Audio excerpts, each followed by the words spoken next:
What motivates you to just constantly stay in the da'wah? You know what? It's partly for myself. You know, when you're active working for Allah, active in dawah, it's good for your own iman, right? You know, I'm sure that if I worked a 9 to 5, bro, I'll be struggling with my iman, bro. It's not easy, like especially if you live in the West. Um, you know, just literally just clocking in. You know, Jummah becomes like the main day, right?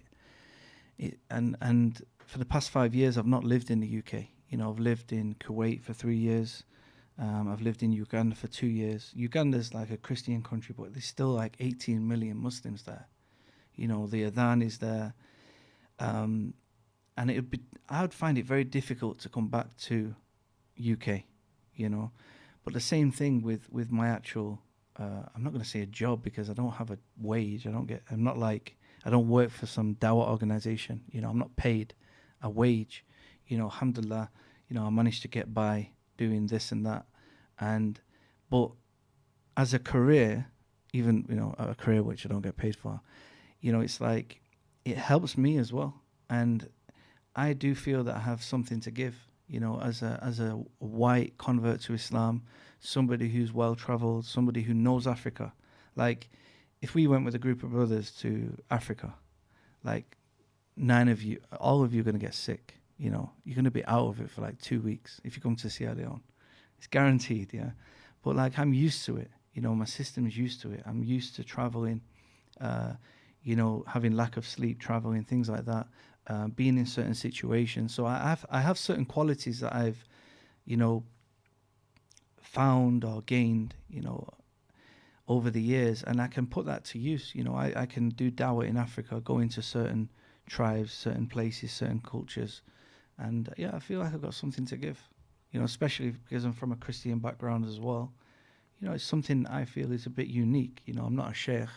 I wouldn't even call myself a student of knowledge to that, but I still have, you know, a certain level of knowledge that I can pass something on. I think that understanding that you have something to give is really powerful, and people are scared to say it because they're worried about coming across as arrogant or something. But I think having confidence in saying this is my ability, this is the ability that I feel like I have, is very important. Yeah. Because then, like, again, like I said, then you can start utilizing that specific ability. The Christians, they call it finding your calling, right? Right. You know, finding your, you know, what you've been created for. That's how they determine these missionaries. You know, and I think there's some truth to that. You know, we've been created for a purpose. Allah knows what qualities He's given all of us. And I think everyone has something to give. You know, you don't have to be a sheikh. You don't have to be even a serious student of knowledge to be able to support the Muslims. You know, you might be good with social care, with children, with teenagers, or whatever it may be. You know, you got your podcast. You know, now I've seen you're doing a lot of like productive Muslim type videos, I would call it. How would you describe your like latest transition, I would say? My latest phase. Yeah, phase, yeah. Yeah. It's like, about productivity. yeah. Yeah, And it's not necessarily like over religious. It's not, you know, but it is a part of Islam. You know, you're teaching people how to be productive. I got a lot of benefit from it. Oh, I appreciate Yeah, that. I Means like a lot it. to me. No, Wow. look, I don't even like YouTubers, I'll tell you.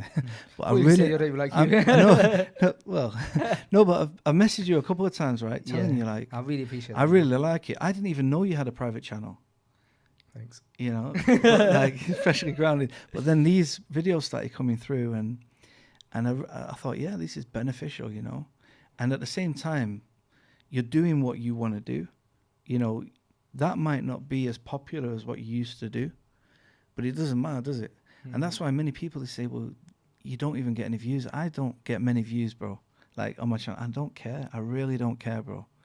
People say, why are you releasing it at this time or that day? I don't care. You know, I try to keep up with one podcast a week. But even a lot of my dawah activities, I don't film it. You know, I don't care about it, bro. Like, you know, videos for me, like YouTube, videos last like a week. You know, you'll be able to check your analytics. You know, after a week, people don't watch the videos. But I've been working on like books, you know, actually writing books, you know, writing one about atheism, one about Christianity. And I think that's going to be more beneficial for me personally on my shoulders on my good deeds in the long run. Something you can actually leave behind, your legacy, that you're going to leave behind after you've gone.